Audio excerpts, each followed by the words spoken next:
Progressiste,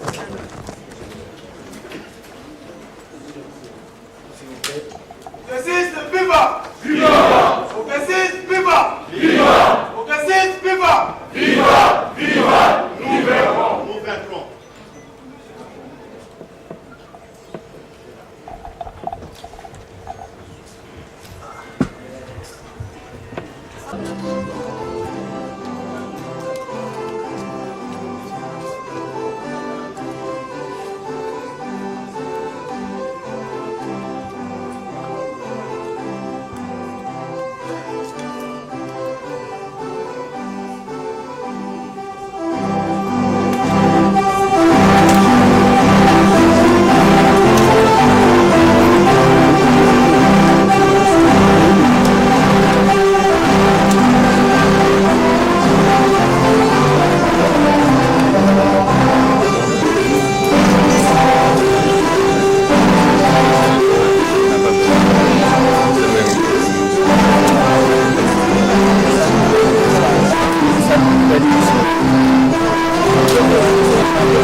Honorables députés, messieurs les diplomates, mesdames et messieurs les journalistes,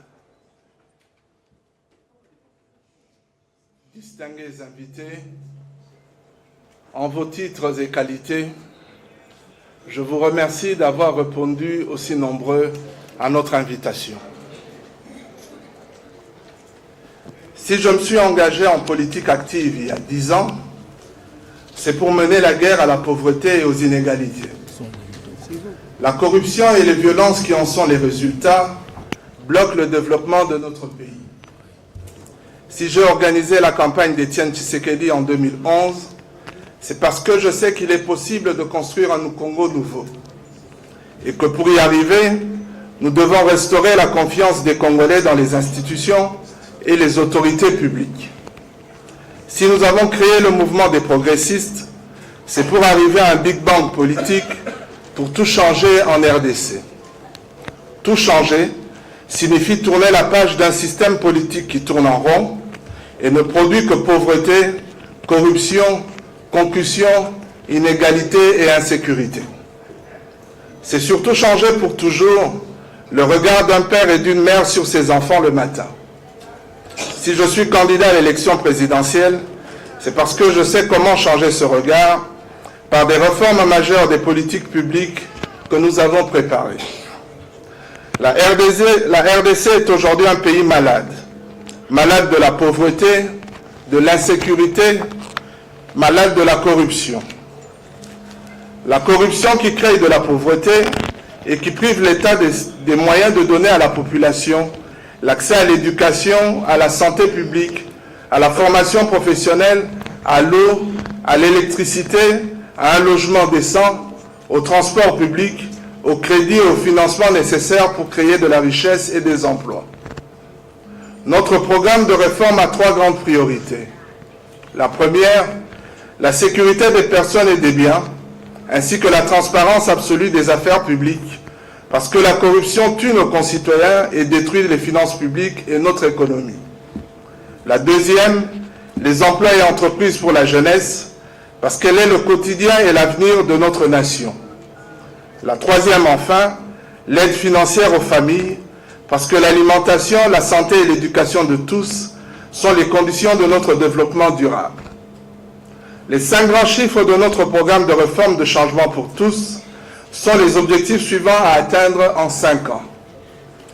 10 à 15 millions d'emplois créés, 1 milliard de dollars américains de fonds communautaires jeunesse et entreprises, 80 à 100 milliards de dollars américains de budget annuel, 400 à 500 milliards de dollars américains de produit national brut, et enfin 50 milliards de dollars américains de réserves dans le Fonds de développement durable de la RDC. Il repose sur 3 blocs de réforme et innovation de politique publique. Le changement pour tous, le financement du changement pour tous et les fondations du changement pour tous. Le changement pour tous, un nouveau contrat social pour une croissance durable, créatrice d'emplois il faut que les richesses soient distribuées aux plus pauvres. Cela n'a jamais été fait au Congo et le résultat est une pauvreté massive qui frappe plus de 80% de nos compatriotes. C'est inacceptable et nous allons tout changer pour toutes et tous. Pour y arriver, il faut d'une part financer la redistribution par le redressement des finances publiques, grâce notamment à la mise en place d'un impôt unique, la flat tax, et à la modernisation en profondeur de notre infrastructure de finances publiques. Il faut d'autre part mettre en place les mécanismes de redistribution d'allocations sociales directes. Il faut aussi augmenter les salaires progressivement à un niveau compatible pour tous en 3 ans. Les innovations de ce nouveau pacte social sont notamment les suivantes. Sunga Libota, 100 $ par mois aux familles. Grâce à la multiplication des recettes budgétaires, nous allons mettre en place une allocation directe aux mamans de 100 $ par mois pour l'alimentation et l'éducation des enfants. Cette allocation, Sunga Libota, ira d'abord aux plus pauvres pour éradiquer l'extrême pauvreté et attaquer les inégalités sociales qui détruisent notre société. Sunga Libota sera mise en place sur le modèle de Bolsa Familia au Brésil et à l'exemple du Nigeria. Santé et éducation. Nous assurons la santé maternelle et infantile gratuite et l'éducation gratuite. La santé publique et l'école sont des droits des citoyens. C'est dans les écoles que se construisent les capacités et mentalités qui font l'avenir de notre société et de notre souveraineté nationale. C'est aussi par les mutuelles de santé que l'État doit promouvoir et appuyer financièrement que nous assurons la santé publique. C'est ce que nous ferons grâce au redressement des finances publiques et à la transparence des affaires publiques. Le changement pour tous, c'est aussi la protection sociale. Nous réformerons la sécurité sociale pour assurer notamment des pensions de retraite décentes aux honorables travailleurs. Ce sont nos réformes de finances publiques et de contrôle des richesses nationales qui permettront de financer les allocations et prestations sociales pour tous. Énergie, eau, salubrité et logement social. L'accès de tous à l'eau potable et à l'énergie font partie du contrat social.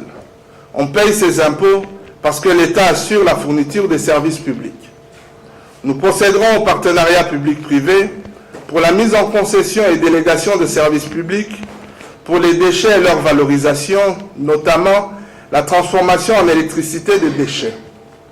Enfin, un programme de construction de logements sociaux sera développé en zone urbaine en partenariat avec des entreprises privées, avec cofinancement privé, public, nationaux et internationaux pour fournir un logement décent et abordable aux familles. Allocation étudiant jusqu'à 150 $ par mois. Nous devons investir dans l'intelligence de la jeunesse. Il faut développer la formation professionnelle et fournir aux entreprises le capital humain dont elles ont besoin. Pour y arriver, un système anachronique et inadapté. La création des capacités accrues de financement du changement pour tous passeront notamment par des actions, mesures et réformes suivantes. Fiscalité, douane et infrastructures de finances publiques. Les finances publiques sont le nerf de la guerre contre la pauvreté et les inégalités. Pour assurer la mobilisation accrue des ressources, nous prendrons des mesures radicales et innovantes pour simplifier la fiscalité, la parafiscalité ainsi que les droits de douane. La flat tax, un taux unique d'imposition à 10%. Trop d'impôts tuent l'impôt. Des impôts trop compliqués détruisent les finances publiques et les emplois. Nous avons besoin d'une fiscalité juste, lisible, simple, facile à payer et à collecter, et surtout d'éliminer la corruption et les tracasseries. Ce n'est pas une taxe unique, mais un taux unique de taxation à 10%. Le but est d'élargir l'assiette fiscale, aujourd'hui très réduite, pour augmenter les recettes. La flat tax nous permettra d'arriver en 3 ans à un budget annuel de 25 à 40 milliards de dollars et de 80 à 100 milliards de dollars annuels en 5 ans. Grâce à cette fiscalité simple et abordable, nous allons réduire le secteur informel de 50%, chasser la fraude et la corruption et multiplier les moyens de l'État. L'île Maurice, le Ghana, le Togo et la Russie ont augmenté leurs recettes fiscales de 80 à 150% grâce à la flat tax. Il y a des années, l'Angleterre a multiplié par 7 ses recettes fiscales grâce à ce système. En démontrant notre capacité à mobiliser nos ressources nationales, nous retrouverons aussi une capacité d'emprunt sur les marchés internationaux. Pour faciliter le recouvrement et augmenter les recettes, la collecte et le paiement électronique de l'impôt seront organisés par la mise en place de l'e-administration généralisée. Par ailleurs, nous réintroduirons le franc fiscal avec la parité d'un franc fiscal pour $1 américain au taux du jour, afin de garantir le terme réel des droits et taxes dus à l'État. La réforme des douanes, le commerce pour tous. La douane sera donc réformée pour être simplifiée, moins coûteuse, accessible à tous, pour réduire la contrebande et faciliter le commerce. Aujourd'hui, parce que la douane est trop chère et corrompue, l'essentiel du commerce est fait en contrebande. 11 mesures de réforme et simplification seront appliquées à la douane pour que ce service public soit abordable et performant. Le résultat sera que les commerçants, grands ou petits, les industriels, les exploitations agricoles et services agroalimentaires pourront développer leurs activités. En allégeant et simplifiant les procédures et les taxes à la douane, nous allons augmenter le trafic commercial et du coup multiplier les recettes fiscales de l'État. Modernisation de l'infrastructure des finances publiques. Centralisée, pilotée et contrôlée. C'est l'infrastructure des finances publiques que l'on doit construire pour la rendre efficace, transparente, prévisible et incitative à l'investissement privé. Pour la collecte des recettes, les régies financières de l'État seront fusionnées en une autorité des revenus de l'État, y incluant la DGI, la DGRAD et la DGDA. Cela permettra d'assurer une meilleure gestion et un meilleur contrôle des recettes publiques à travers une comptabilité unique du Trésor public. En conséquence de la mise en place de la flat tax, taux unique d'imposition, le calcul de l'impôt sera simplifié. L'essentiel du travail sera donc de vérifier la crédibilité et la véracité du revenu des entreprises. Le taux de 10% et le paiement par voie électronique mettront fin aux arrangements, tracasseries et détournements. Pour les dépenses publiques, nous allons réformer la direction du Trésor pour l'élever en direction générale et en faire une institution financière à part entière, assumant les fonctions de caissier, de comptable et de financier de l'État implantés dans toutes les provinces de la République.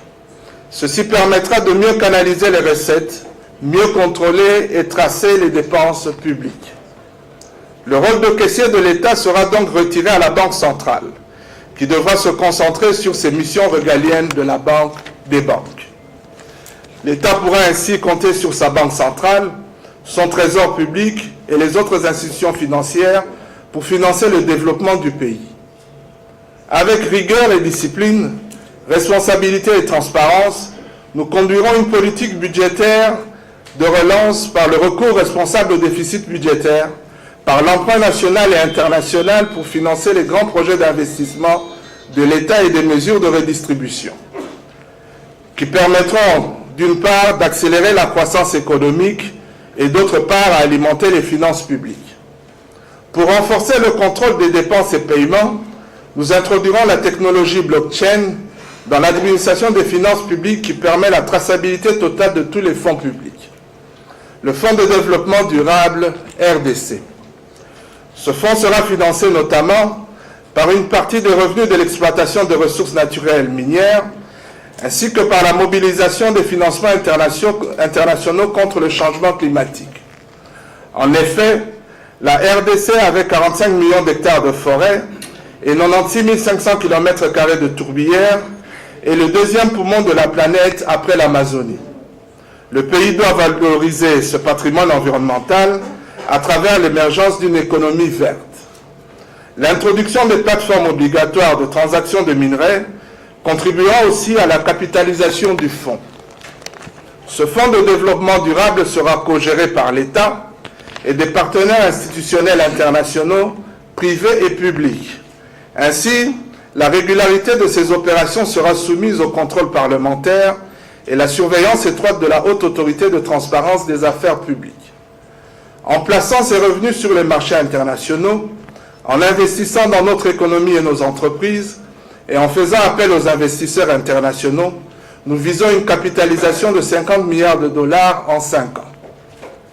La diversification de l'économie et la création des emplois. Le développement économique et social recherché passe nécessairement par la diversification de l'économie, aujourd'hui très vulnérable et dépendante du secteur minier. Nous devons créer des richesses qui, à leur tour, vont créer des emplois et des recettes publiques à redistribuer. C'est la logique DMR, qui veut que la diversification de l'économie permette la mobilisation des ressources nationales, qui permet à son tour la redistribution des richesses à la population. L'objectif du changement pour tous est la création de 10 à 15 millions d'emplois en 5 ans, selon la vitesse et l'impact des réformes. Cette diversification, par l'appui à l'initiative privée, visera d'abord l'agriculture, l'agro-industrie et les services connexes à l'agroalimentaire. Ensuite, elle visera les projets d'entreprise de la jeunesse, ainsi que l'exploitation et la transformation de nos ressources minières. L'agriculture et l'agro-industrie. C'est le secteur qui créera le plus d'emplois, avec la production, la transformation et tous les services dont ce secteur a besoin, notamment les infrastructures, la logistique, l'énergie et la distribution. Il y a là un enjeu social important, car plus de 60% de notre population vit en zone rurale. Il y a aussi un enjeu de souveraineté nationale qui tient à l'autosuffisance et à la sécurité alimentaire. Les actions suivantes seront menées. Une caisse de crédit agricole sera créée pour prêter à très bas taux aux exploitations familiales et coopératives agricoles. Cela leur permettra de s'équiper en énergie et en moyens mécaniques. Dans un premier temps, 250 millions de dollars de fonds publics seront affectés à cette caisse de crédit agricole. Les rénovations et créations d'infrastructures de transport seront faites avec des financements publics-privés. C'est essentiel pour la production et la distribution des produits agricoles à travers tout le pays. Ces investissements porteront sur la construction et la rénovation des routes nationales, des voies de desserte locales, les fleuves et rivières, les ports et les aéroports. Ces infrastructures seront mises en concession pour le financement des investissements et l'exploitation par les entreprises privées. Ces partenariats publics-privés permettront d'économiser les fonds publics qui seront concentrés sur les infrastructures essentielles que les entreprises ne peuvent pas prendre en concession. Un fonds communautaire jeunesse-entreprise. L'une des priorités en matière économique est la jeunesse. Un fonds communautaire entreprise-jeunesse sera donc créé et doté de 250 millions de dollars.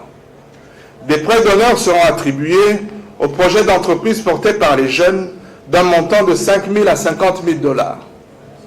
Un délai de grâce de 6 mois sera accordé avant remboursement des échéances. Les investisseurs publics et privés, nationaux et internationaux, seront appelés à contribuer pour atteindre une capacité financière de 1 milliard de dollars. Ces prêts seront attribués aux projets sélectionnés avec le secteur privé, les entreprises et réseaux de dirigeants de petites et moyennes entreprises locales. Aucune restriction de domaine d'activité n'est prévue. Les ressources minières. Pour éradiquer la fraude et la contrebande, une plateforme électronique de déclaration des transactions sera mise en place pour contrôler la production et l'exportation de minerais et prélever les recettes légitimes de l'État. En vue de financer la santé publique, l'éducation, la sécurité, le logement social et la justice. La création d'activités de transformation des matières premières sera encouragée et appuyée par un meilleur accès au crédit, notamment pour les mines et raffineries d'or, de cuivre et de transformation du coltan et du cobalt, pour augmenter la part de la valeur ajoutée congolaise et créer des emplois pour la jeunesse. Nous visons dans les 5 ans la fabrication de téléphones portables et batteries de voitures électriques au Congo pour les marchés africains et mondiaux, et ce, avec l'appui des investisseurs internationaux. Les ressources minières seront exploités sous la surveillance étroite des autorités indépendantes de transparence des affaires publiques. Un fonds d'intervention publique sera mis en place de 100 millions de dollars. Cela permettra aux entreprises minières et des services au secteur minier d'emprunter à bateau pour financer les équipements et matériels utiles au développement de leurs activités. Toute destruction de l'environnement, de nos forêts, la pollution des rivières, les dommages à la santé publique causés aux communautés locales seront poursuivis et sanctionnés sévèrement. Fondation du changement pour tous. Le changement pour tous est un nouveau contrat social. Le principe de ce contrat est simple. Je paye des impôts parce que l'État protège ma sécurité et me fournit des services publics. La première fondation du changement pour tous est la sécurité et la souveraineté. Sans cela, il n'y a pas de confiance ni de légitimité des autorités publiques. La deuxième, c'est l'état de droit et les institutions inclusives et transparentes, dans lesquelles personne n'est au-dessus de la loi et personne ne peut détourner des fonds publics et des richesses nationales sans être rapidement sanctionné. Sécurité et souveraineté. La sécurité est le premier des droits humains et le premier des devoirs de l'État. Elle se résume en la sécurité du territoire, des personnes et des biens. Le rôle de l'armée et des forces de sécurité est de protéger la population et nos richesses nationales. Si ce rôle n'est pas assuré, c'est la souveraineté nationale qui est en danger de mort. Il faut donc réformer l'armée, la police et les services de sécurité et leur donner les moyens d'assurer la protection du territoire, de la population et des richesses nationales, notamment nos ressources naturelles, notre environnement ainsi que les minerais de notre sous-sol. Les institutions inclusives. L'objectif est de renforcer la transparence et les contre-pouvoirs. Il s'agit d'une part de rétablir la confiance des Congolais dans les institutions et l'état de droit et leur permettre de participer activement aux affaires publiques et à l'économie du pays. Il s'agit d'autre part de restaurer la crédibilité internationale de l'État pour renouer les partenariats nécessaires avec des institutions financières internationales et redonner confiance aux investisseurs congolais et internationaux. Une haute autorité indépendante de la transparence des affaires publiques sera mise en place avec un parquet financier de magistrats indépendants du pouvoir exécutif chargé de poursuivre les affaires de corruption et de détournement de fonds publics et de récupérer par la coopération policière judiciaire internationale l'argent public détourné et caché à l'étranger. La Convention des Nations Unies contre la corruption sera mise en œuvre avec la formation des juges et l'assistance technique nécessaire. D'autre part, nous devons accélérer la mise en application de la loi portant organisation, compétences et fonctionnement des juridictions de l'ordre administratif, afin que tout citoyen puisse demander l'annulation d'une décision illégale des autorités publiques devant les tribunaux administratifs et les cours d'appel administratives qui seront effectivement mises en place dans toutes les provinces. Le contrôle parlementaire sur la CENI sera renforcé et permanent sur sa gestion financière et étendu à la régularité et performance de ses opérations. Trop d'indépendance et l'absence de contrôle ont établi la défiance envers la CENI. Indépendance pourtant voulue par la Constitution comme une garantie de la démocratie et de la crédibilité des élections. Voilà pour l'essentiel le programme de réforme qui amènera le changement pour tous au Congo. En 5 ans, en mettant en place cet ensemble de réformes, nous aurons gagné plusieurs batailles décisives contre la pauvreté, la corruption et les inégalités. La démocratisation, la croissance inclusive et la transparence des affaires publiques seront installées durablement. Le quotidien de chacune et chacun, le regard de la jeunesse et celui des parents sur leurs enfants aura changé durablement. Ce n'est pas une promesse, mais un engagement fondé sur des réformes précises et urgentes. Le changement pour tous, c'est l'expression de la solidarité nationale par la redistribution à tous et surtout aux plus pauvres. C'est possible et réalisable avec une démocratisation durable et un développement économique solide, accéléré par des mécanismes institutionnels d'anticorruption pour la transparence et l'égalité des chances pour tous. C'est le défi du changement pour tous que nous allons réussir ensemble. Mesdames et messieurs, distingués invités, je vous remercie pour votre aimable attention et me tiens disposé à des éventuelles questions. Je vous remercie.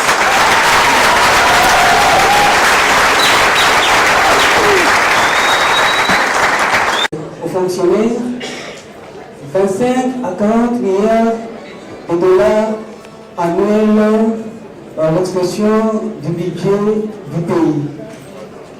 Ma question est de savoir quelles sont les raisons qui justifient votre choix du dollar américain comme thermomètre de l'économie congolaise. Je parle. Merci. La dernière question avant de repasser la parole. Parce que pour bonne gouvernance et agence de la civilienne. Monsieur Ladibanga, vous avez cité un programme économique apparemment costaud, mais on ne voit pas les fondements.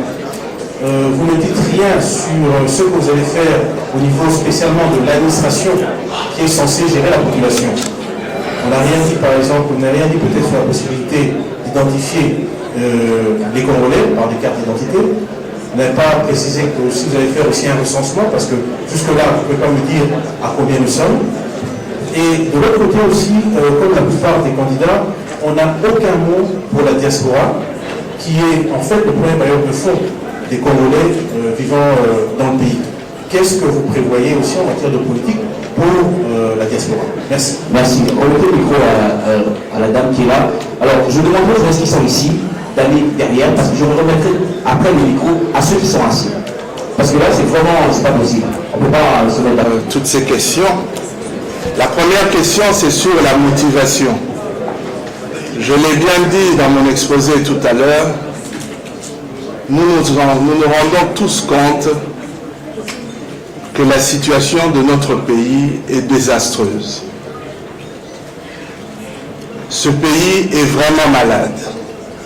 Comme je l'ai dit dans mon exposé encore une fois, malade de la corruption, malade de l'insécurité et malade de la pauvreté.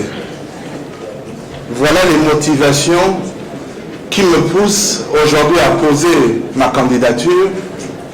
C'est pour essayer de changer les choses, mener une autre politique et mener des réformes économiques qui permettront à ce que l'économie de ce pays puisse être relevée et que les gens puissent vivre décemment.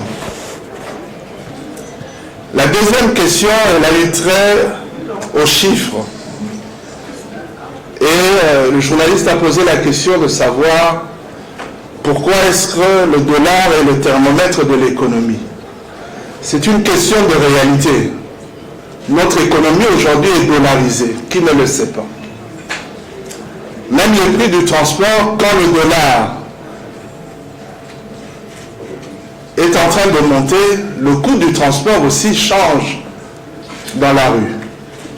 Le sac de riz que la maman va acheter au marché, si le coût du dollar monte, le prix du sac aussi change. Et donc les différents montants que j'ai donnés, je les ai donnés en dollars pour être sûr de pouvoir respecter les chiffres que nous allons présenter plus tard, pour que ceci ne soit pas sanctionné par la fluctuation. Il est clair, voilà pourquoi par exemple j'ai parlé du fonds fiscal au taux du dollar américain, au taux du jour même. C'est parce que des fois quand on paye, pas des fois, mais quand on paye l'impôt, on peut se retrouver avec des recettes qui ont augmenté, ceux de la DGI par exemple, où les objectifs fixés peuvent être de 50 milliards de dollars, 50 milliards de francs congolais, et que la DGI arrive à faire 56 ou 57 milliards de francs congolais. Mais au final, quand l'État doit effectuer ses dépenses et faire des paiements, ces dépenses sont calculées en dollars. Et s'il y a une fluctuation entre le temps de la récupération des recettes et le moment des dépenses, et bien cette augmentation, soit on ne la verra pas, ou même encore, on va constater qu'on n'a pas pu atteindre le montant qu'on espérait pour pouvoir effectuer les différentes dépenses. Voilà pourquoi nous le faisons en dollars. Il y a eu la troisième question. On m'a parlé de plusieurs secteurs, notamment de la question de la diaspora. Mais vous pouvez bien comprendre qu'ici, j'ai donné les grandes lignes des réformes que nous allons mener. Ce sont des réformes qui peuvent booster notre économie et nous permettre d'avoir un budget conséquent pour pouvoir faire des interventions pour le développement du pays et même la redistribution à la population. Et donc, je ne pouvais pas parler de tout, sinon on va passer la journée ici. Il y aura probablement un document qui va sortir avec des détails. Et là, on pourra éventuellement mettre un certain nombre de choses dedans. Mais ici, nous avons recouru à l'essentiel. Vous avez parlé de la diaspora. La diaspora, effectivement, pour moi, il y a deux questions essentielles pour la diaspora. La première, je trouve dommage qu'on n'ait pas pu permettre à la diaspora de s'enrôler pour qu'elle puisse participer aux élections. Étant à la primature, j'avais mis en place une cellule électorale qui devait prendre contact avec le ministère des Affaires étrangères pour voir à travers les 67 ambassades que nous avons à travers le monde, quelles étaient les possibilités de pouvoir faire l'enrôlement de ces Congolais de l'étranger pour leur permettre de participer aux élections conformément à la Constitution. Cela était important parce que nous avons des ambassades, d'autres ambassades qui se trouvent dans des appartements. À Washington, par exemple, notre appartement se trouve dans un appartement de 5 ou 6 pièces, notre ambassade. Ouais. Et donc, dans un immeuble qui a environ 9 étages, et cette ambassade se trouve au 5e ou au 6e niveau, si je ne m'abuse. Et donc, je ne vois pas comment est-ce qu'on pouvait effectuer un enrôlement dans un appartement au 5e ou au 6e niveau. Il fallait donc prendre des arrangements avec le pays concerné pour pouvoir trouver des dispositions, un endroit ou une école où on pouvait permettre à la diaspora congolaise de pouvoir procéder à l'enrôlement. Mais malheureusement, ce travail-là n'a pas pu continuer. Et aujourd'hui, enfin, il y a quelques mois, on nous a annoncé donc qu'il n'était pas possible d'enrôler les Congolais de l'étranger. Il y a aussi cette question sur le recensement. Est-ce que vous allez initier le recensement de la population congolaise? Le recensement est une obligation. Il est impératif de pouvoir faire ce recensement. Il n'est pas acceptable qu'un pays ne puisse pas avoir un état civil pour qu'il puisse fonctionner normalement. Tout normalement se calcule et commence par l'état civil. Sans recensement, le pays ne peut pas fonctionner normalement. Donc bien évidemment, nous allons mettre en place ce programme de recensement à travers tout le pays. Merci honorable. Nous allons poursuivre la deuxième série. Je vois monsieur qui est là, oui. Présentez-vous et votre métier. Oui, Kalingai, Géopolis. Honorable, tout en vous félicitant pour la cohérence de votre texte, je voudrais quand même revenir sur deux petites questions, en fait une seule mais des précisions. Dans un pays où le numérique est à peine à moins de 10%. Deuxième aspect de ma question, vous préconisez les fonds du développement durable. Alors, je voudrais avoir des précisions. Est-ce que ce fonds-là, c'est un peu ce qu'on appelle ailleurs le fonds souverain?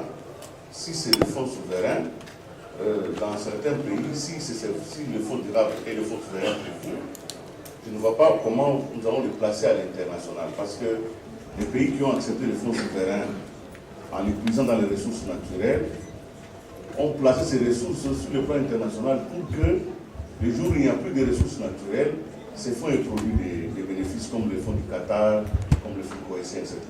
Alors, pour vous, le fonds souverain, est-ce que c'est le fonds de développement durable? Dernier aspect, vous préconisez une réforme des douanes dans un pays qui a déjà signé beaucoup d'engagements pour la suppression douanière. Comment vous pensez les moyens par lesquels vous allez accroître les bénéfices, les recettes de l'État c'est les douanes. Et j'ai même vu que vous avez fait la fusion des régies financières. Mais nous avons déjà signé beaucoup d'accords pour lever les douanes et nous sommes déjà dans les délais d'exécution. Dans certains produits vont entrer ici sans payer la douane. Alors si vous mettez vos espérances sur la douane, eh bien vous serez en contradiction avec les accords que l'État a déjà signés. Merci. Merci beaucoup. Voilà. D'abord sur le paiement électronique. Je vous remercie d'abord pour vos questions. D'abord sur le paiement électronique. Ça ne sera pas le seul mode de paiement. Mais nous allons aussi permettre ce paiement électronique. Et pourquoi un fonctionnement électronique? Je vous donne un exemple. Pour le commerçant qui a un magasin ici en ville, la facturation est faite de manière manuscrite. Or, l'État peut donner des machines ou peut vendre des machines aux différents commerçants, des machines électroniques, qui, lorsqu'ils font leur facturation, en temps réel, au niveau de la DGI, on voit tout de suite quel est le paiement et les droits qui reviennent à la DGI. Voilà l'importance de ce réseau électronique que nous allons mettre en place. Donc, encore une fois, ça ne sera pas automatiquement obligatoire.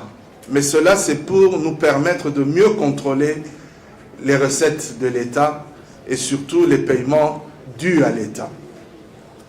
La deuxième question, vous avez parlé d'une taxe unique. Ce n'est pas une taxe unique, je l'ai précisé dans mon texte. C'est un taux unique d'imposition. C'est différent à une taxe unique. Vous avez plusieurs taxes. Vous avez la TVA, vous avez l'IPR, vous avez la taxe sur la location. Il y a plusieurs taxes. Mais seulement le taux sera un taux unique qui va permettre aux investisseurs ou sinon aux commerçants de pouvoir avoir une visibilité, une projection sur les dépenses qu'ils ont à faire ou les investissements qu'ils ont à faire. Ça sera une taxe simple à calculer et qui sera facile à collecter. Parce qu'on sait tout de suite, si on a fait des dépenses de 100 000 $, qu'on devra payer 10 000 $. C'est assez facile à calculer et ça sera dans l'avantage de tout le monde. La troisième question, c'est sur le fonds durable. Le fonds durable est un peu différent du fonds souverain parce que le fonds de développement durable peut être aussi utilisé pendant qu'on est en train de le mettre en épargne. C'est la différence qu'il y a avec le fonds souverain. Et donc vous avez deux fonctions. Il peut servir à des investissements de développement. Il peut aussi servir à être placé dans des bourses à l'étranger pour permettre à ce qu'on puisse avoir des bénéfices à long terme. Je vous remercie. Il y a aussi la douane. Ah oui. Je vous remercie. Sur la douane, effectivement, il y a des accords qui ont été signés. Vous pensez certainement à la SADC. Mais quand vous regardez la douane, vous comprendrez que nous vivons pratiquement à 70% de l'importation occidentale. C'est-à-dire qui vient des pays occidentaux. D'ici à côté, il y a une importation qui est en train de prendre de l'ampleur, mais elle est encore d'un ordre de 20 à 25%. Et donc, la grosse importation vient de l'Occident et celle-là, elle est taxée. Mais même pour les pays voisins, là où nous avons des accords, nous avons un grand problème de contrebande.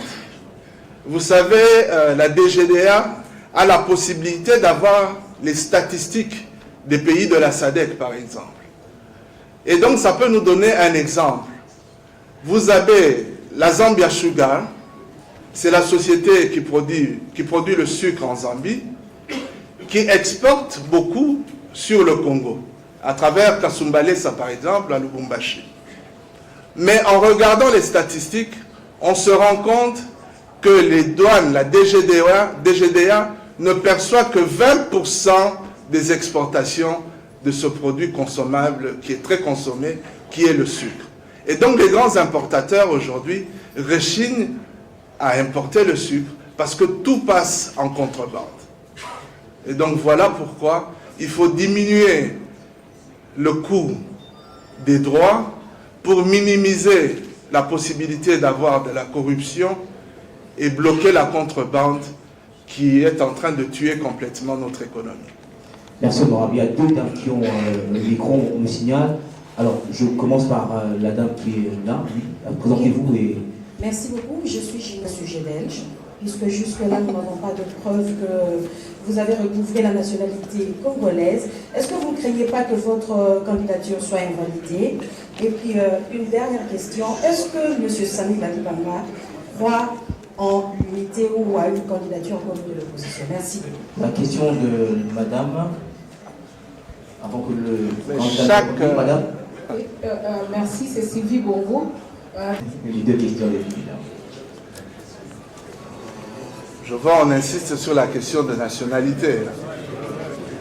La répondre à Chilouba ou Bobondi.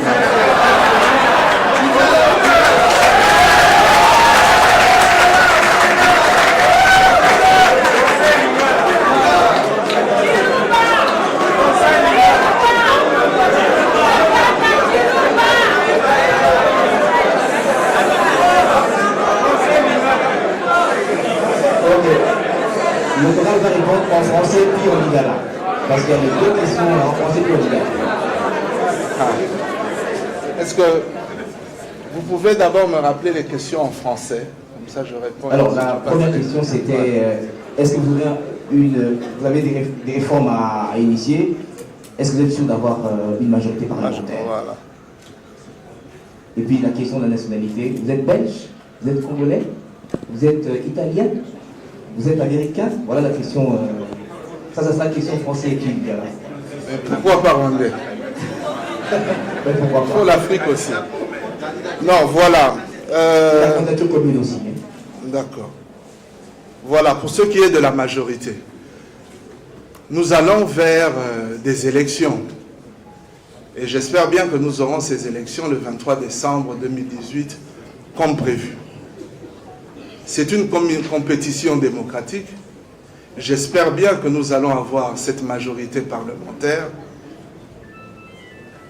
et que la majorité actuelle, que j'appelle la future opposition, pourra aussi jouer le rôle que nous avons joué pendant 5 ans. Je crois en nos chances. Quand je dis nos chances, c'est-à-dire les chances de l'opposition, parce que j'espère que c'est en équipe avec toute l'opposition que nous allons avoir cette majorité pour le prochain mandat. La deuxième question, nationalité, c'est sur la nationalité. Madame, vous êtes à Kinshasa. Vous pouvez vous donner aussi de temps en temps la peine de mener des investigations plutôt que de vous arrêter à des rumeurs ou encore sur des réseaux sociaux pour pouvoir poser des questions. Si nous devons tous aller dans des sources qui ne sont pas crédibles, nous n'allons pas en finir. Cette question a été soulevée quand j'ai été nommé comme Premier ministre. En réalité, il y a des années, il y a eu un moratoire par rapport à cette question de nationalité. Deuxièmement, il y a eu une résolution pendant les consultations ou les concertations plutôt, concertations nationales qui ont eu lieu en 2013 ou en 2014. 2013 donc. Et donc cette question n'était pas du tout sur la table. Ceci étant, quand on a ramené cette question sur la table, j'ai pris une décision clairement. J'ai décidé de recouvrir ma nationalité congolaise. J'ai mené les démarches nécessaires pour renoncer à la nationalité belge que j'avais à l'époque. Et donc aujourd'hui, je n'ai aucune crainte. Je suis congolais à 100%.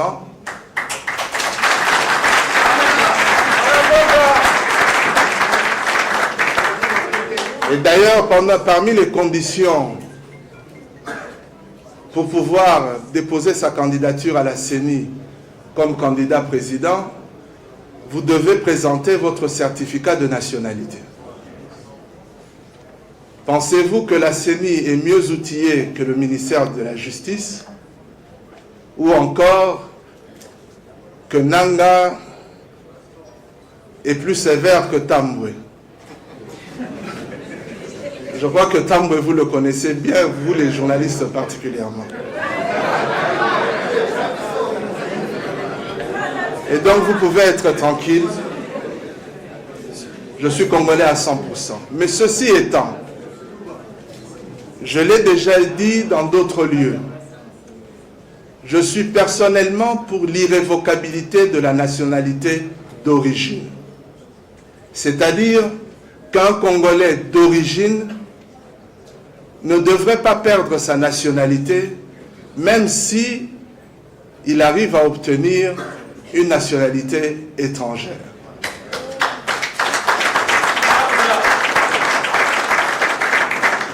Pourquoi? C'était d'ailleurs la deuxième réponse que je voulais donner aux journalistes qui avaient parlé de la question de la diaspora. Au jour d'aujourd'hui, nous avons des milliers et des milliers de Congolais qui résident à l'étranger, en Europe et aux États-Unis, qui sont devenus, qui ont pris la nationalité de leur pays d'adoption, je dirais. Mais nous savons tous que c'est juste pour un bien-être qu'ils l'ont fait. Tous ces compatriotes restent congolais dans l'âme. Trouvez-vous normal que ces compatriotes, pour entrer au Congo, doivent demander le visa et des fois sont même refoulés au niveau de l'aéroport de Kinshasa? Alors que nous avons les pays voisins, nous avons des pays frères où les ressortissants de ces pays frères viennent au Congo sans visa.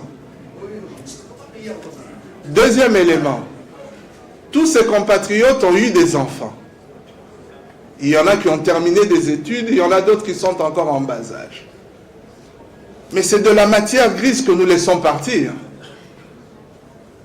Et tous ces enfants-là ne pourront pas se dire congolais pour le seul fait qu'ils ont pris une autre nationalité.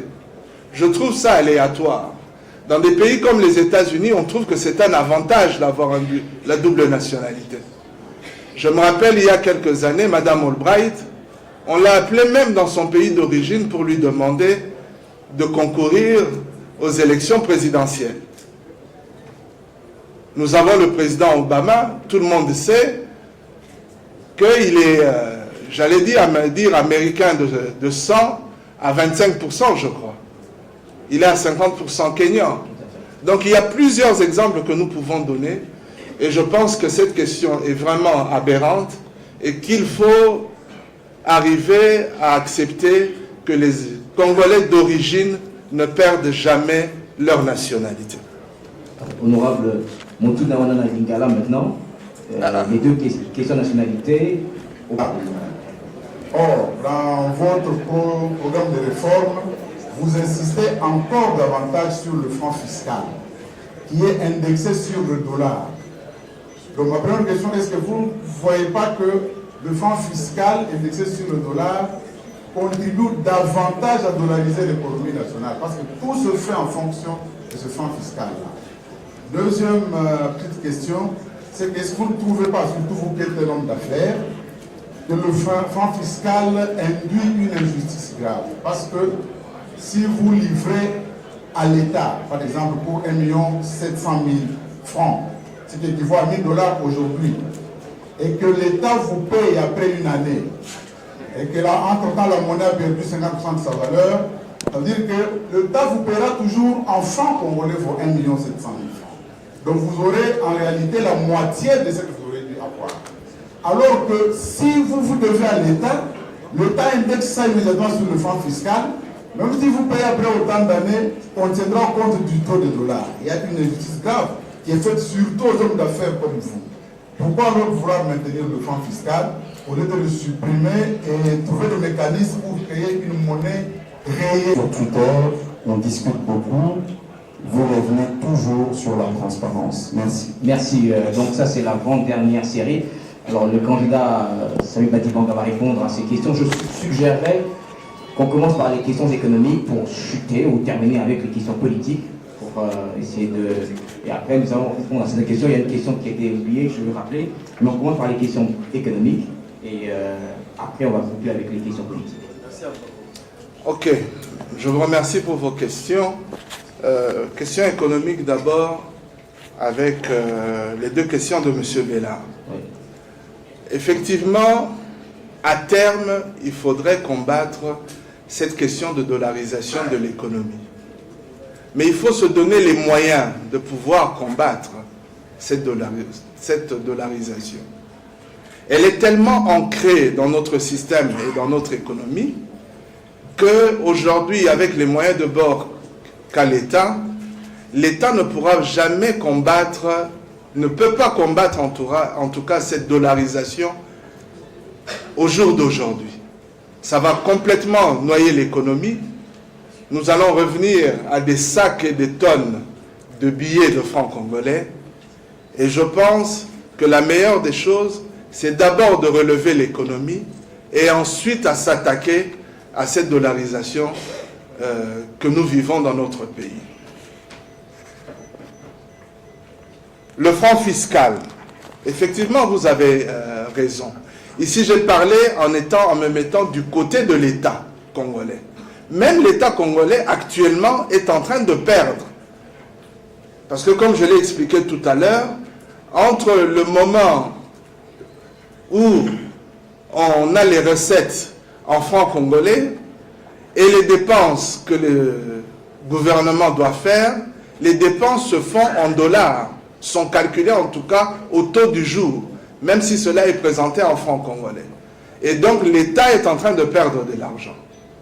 Et donc, si nous ne nous alignons pas au franc fiscal, les calculs seront toujours faussés à cause de cette fluctuation monétaire. Et donc nous sommes obligés de réintroduire ce franc fiscal pour pouvoir revenir à un taux réel de recettes qui pourront être équilibrés avec les dépenses. Mais ceci étant, vous avez raison, on devrait plutôt lutter pour réduire le temps des paiements des fournisseurs, par exemple, de l'État congolais, ou même voir, parce qu'il faudrait aussi prévoir, on l'avait prévu dans le budget qui malheureusement on n'a pas pu déposer, on avait prévu 55 milliards de francs congolais pour le remboursement, le paiement de la dette intérieure. Et donc ici, il faudrait essayer de réduire le temps des paiements que doivent l'État aux citoyens. Voilà une des raisons pour laquelle nous avons demandé, enfin, nous allons faire de la direction de trésorerie une direction générale de trésorerie, comme étant une institution financière. Parce qu'à ce moment-là, le temps est réduit. Non seulement les gens peuvent payer leurs impôts directement au trésor public, au lieu de passer par les banques privées, mais aussi le trésor public peut payer les frais que l'État doit à certains fournisseurs ou commerçants directement via sa banque. Et donc là, ça va réduire considérablement le temps et tout le circuit qu'il y a pour le paiement de l'État. La question sur les 100 dollars recensés des familles. Voilà, la question sur la redistribution à la population. Nous allons faire des recettes. Nous avons foi en cette démarche à partir de cette réforme de la flat tax. J'ai cité des exemples où au Ghana, au Togo ou en Russie, ils ont augmenté leur recette fiscale de 150%. Et en Angleterre, il y a de cela des années, les recettes fiscales ont été doublées, ont été doublées par 7. Et donc nous pensons qu'ici, à Kinshasa, nous allons avoir suffisamment de recettes pour pouvoir donner cette allocation aux familles ou encore aux étudiants. Mais ça ne s'arrête pas là. Nous espérons mener cette démarche pour que l'argent que nous versons aux familles ou aux étudiants amène une croissance, un fonctionnement dans l'économie du Congo. Effectivement, c'est un grand nombre, c'est un processus que nous allons avoir. Nous n'allons pas démarrer directement le premier jour en couvrant toutes les familles, mais c'est un processus, c'est un objectif que nous avons d'atteindre toutes les familles pauvres ou celles qui sont en extrême pauvreté. Donc vous devez comprendre que c'est un processus qui ne va pas se faire en un jour. Mais c'est ça l'objectif que nous avons, l'objectif à atteindre. Donc vous allez recenser les familles bénéficiaires de cette allocation? Absolument. La sécurité sociale pourra aussi nous aider dans cette démarche. Et donc il y a toute une organisation qui devra être mise en place. Alors, votre budget de campagne? Vous savez, je discutais avec un ami qui est candidat, qui l'avait exprimé depuis très longtemps. Dans notre discussion, il me demande, mais vous avez eu à organiser la campagne de Tshisekedi. Quel est le budget d'une campagne présidentielle? Je me suis dit, ah bon? Ça veut dire qu'il y en a quelques-uns qui n'ont pas le budget de leur campagne. Et donc vous permettrez que je n'aille pas sur cette piste-là. Je suis encore en train d'y travailler. Et le moment venu, comme vous l'avez dit, je pourrai en parler. Voilà. Alors, mais sachez que j'ai déjà organisé une campagne présidentielle et je sais ce que ça coûte. Alors on attendra de connaître les chiffres plus tard. 167 000 contribuables. Voilà. Oui, je vous remercie d'ailleurs pour cette précision, mais nous espérons élargir l'assiette fiscale. En diminuant, en ayant cette baisse d'impôts, nous espérons avoir 50% déjà des gens qui fonctionnent dans l'économie informelle.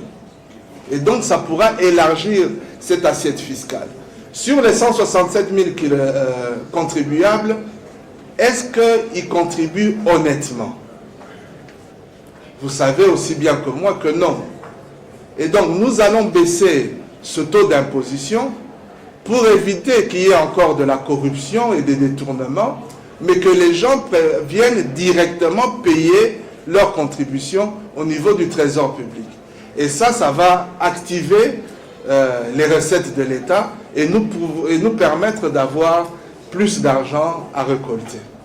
Alors la question, on a oublié cette question, candidature commune de l'opposition, mythe ou réalité? Mon grand souhait, c'est celui d'avoir une candidature commune de l'opposition. Tout doit être fait pour avoir cette candidature commune. Parce qu'à mon humble avis, ces élections, c'est l'opposition qui va déterminer le choix du gagnant dans ces élections. Si l'opposition ne se met pas ensemble, il y a de fortes chances qu'on perde ces élections. Nous allons aussi en même temps donner des prétextes à nos adversaires pour expliquer la dispersion des voix qui pourrait justifier une éventuelle défaite. Mais pour avoir cette candidature commune, nous parlons de l'unité de l'opposition. Mais moi je vais plus loin. Avant de parler de l'unité de l'opposition, nous devons parler de la solidarité de l'opposition. Avec ce que je vois dans les réseaux sociaux, les déclarations dans les journaux écrits, ce n'est pas de la solidarité que je vois. Et donc j'en appelle à toute l'opposition de pouvoir être solidaire. Aujourd'hui, on parle de la question de la nationalité. Et tout le monde a les yeux tournés vers l'opposition. Parce qu'on se dit que la majorité va surtout attaquer l'opposition. Mais qui a amené cette question sur la table? C'est l'opposition. Quand vous regardez sur les réseaux sociaux, à titre d'exemple, l'arrivée de Jean-Pierre Bemba à Kinshasa.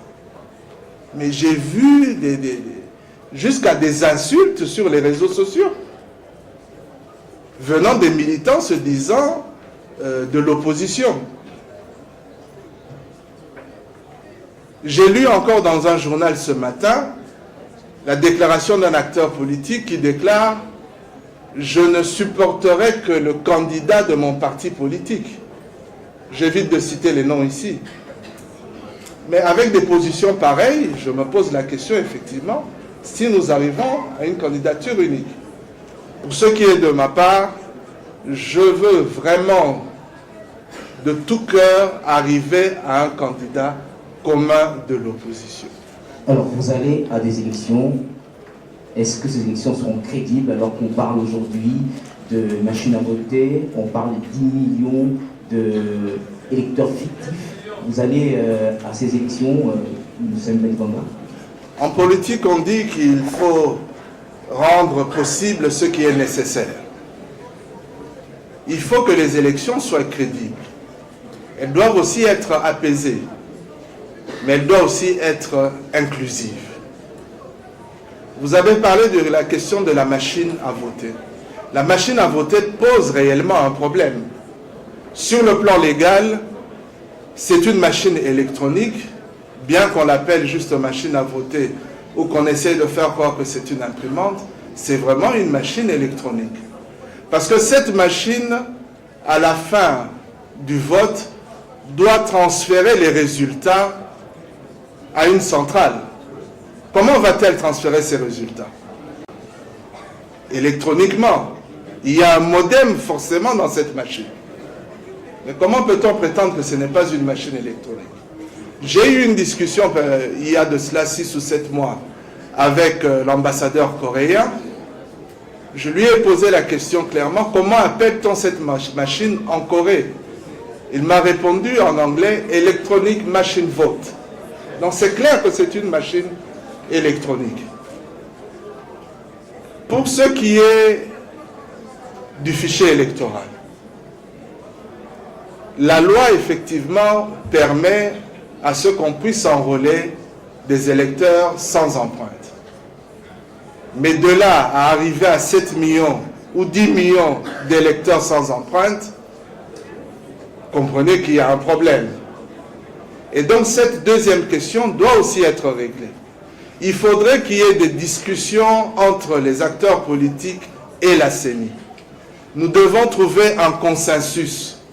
On ne peut pas aller aux élections avec autant de personnes qui se plaignent de la machine à voter ou encore du fichier électoral. C'est un problème qui doit être absolument réglé. Nous avons aussi cette question d'inclusivité, j'en profite pour en parler. Les élections doivent être inclusives. Regardons un peu historiquement les élections que nous avons eues au Congo. En 2006, nous avons eu des élections et juste après, nous avons eu une guerre dans cette ville. Il y a eu des morts.